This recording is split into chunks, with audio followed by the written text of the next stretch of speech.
Pues quisiera que nos contara sobre el caso de la vía de Sao Paulo a Río, ¿cierto? Para que nos cuente cuáles son las reducciones en costos, en tiempos y las ventajas de los túneles.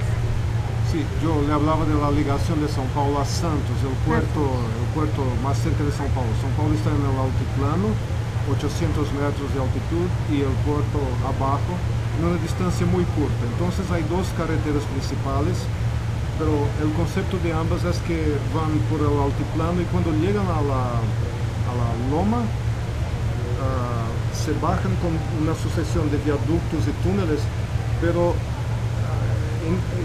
alargando el trazado, alargando el trayecto desde São Paulo a Santos. Yo participé de un estudio hace algunos años antes de la duplicación de una de esas carreteras, en que la idea era hacer un solo túnel de 12 kilómetros de largo, desde el altiplano hasta casi el nivel del mar, que encurtaría el trayecto de São Paulo a Santos, que hoy es como 50, 60 kilómetros, encurtaría en 12 kilómetros. Y solamente la economía operacional de los vehículos, que en aquella carretera son como 40.000 por día, solamente la economía operacional de 12 kilómetros menos pagaría la obra en alguna cosa como 15 a 20 años.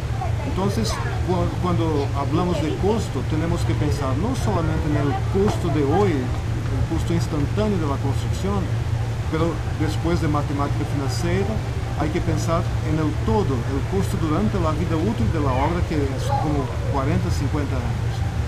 Hay un otro estudio muy interesante que no viene de Brasil, pero yo vi en una charla una vez de los coreanos hablando de la infraestructura en Seúl, en que hicieron un estudio cuantitativo muy interesante, el impacto positivo y económico, socioeconómico en la ciudad de Seúl, comparando las regiones donde se implantó un metro subterráneo, comparado a otras regiones donde no había un metro subterráneo.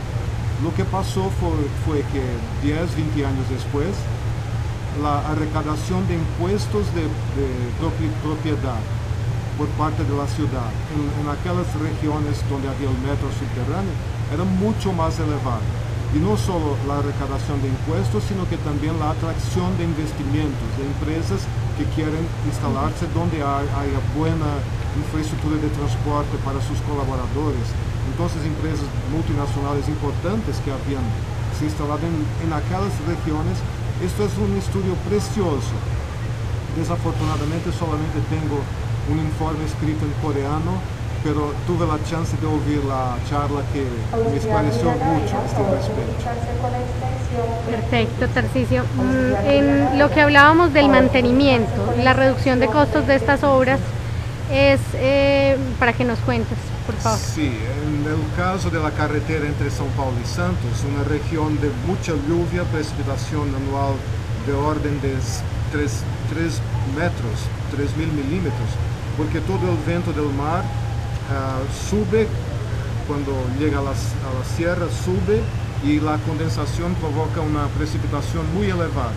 Entonces el mantenimiento de la carretera con respecto a pavimentos, por ejemplo, y otros ítems es muy elevado, porque están sometidos a ciclos muy severos de sol, lluvia, y bajo un túnel, bajo la protección de un túnel, un pavimento tiene una duración mucho más elevada. Entonces, habría muchas otras ventajas. Otra sería, por ejemplo, el número de accidentes. También la neblina es muy intensa en aquella región por causa del viento húmedo que viene del mar. Y en situaciones como aquella, el número de accidentes es alto, el número de muertes, etc. Bajo un túnel no hay nada de esto. Entonces, las ventajas son... Hay que pensar en todas ellas y, como dijo, en todas ellas y el costo durante la vida útil de una obra, no solamente para la implantación de la obra, sino que también todos los impactos ambientales y los costos de mantenimiento.